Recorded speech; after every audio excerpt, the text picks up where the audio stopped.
Hello అండి అందరికీ welcome to టాక్సీగో Vijayawada. ఈరోజు మనకి విజయవాడ టు ఒంగోలు బుకింగ్ అయితే వచ్చిందండి.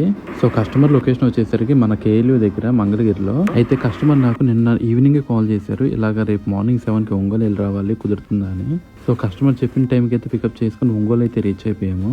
ఇంకా కస్టమర్కి అక్కడ హైకోర్టులో ఏదో వర్క్ ఉందంటే అది చూసుకుంటానమ్మా, వెయిట్ చేయండి అన్నారు. ఇంకా నేను ఒంగోలు సిటీ అంతా ఒక రౌండ్ వేసేసి లంచ్ అయితే కంప్లీట్ చేశాను. ఇంకా ఆఫ్టర్నూన్ 2:30 to 3 ఆ టైంలో స్టార్ట్ అయిపోయి విజయవాడ అయితే రిటర్న్ వచ్చేసాము. రిటర్న్ వచ్చేసరికి ఫుల్ వర్షం పడుతుంది మన విజయవాడలో. సో ఇంకా వర్షం కంప్లీట్ అయిపోయిన తర్వాత కస్టమర్ అయితే సేఫ్గా వాళ్ళ ఇంటి దగ్గర డ్రాప్ చేసి రైడ్ అయితే అక్కడితో ఎండ్ చేస్తాను. సో ఇలా మీకు కూడా విజయవాడ టు ఎక్కడికైనా వెళ్ళాలి అనుకుంటే, రిక్వైర్మెంట్ ఉంటే మా దగ్గర ఆల్ టైప్ ఆఫ్ వెహికల్స్ అయితే అవైలబుల్ ఉన్నాయి. Please contact TaxiGo. Thank you very much.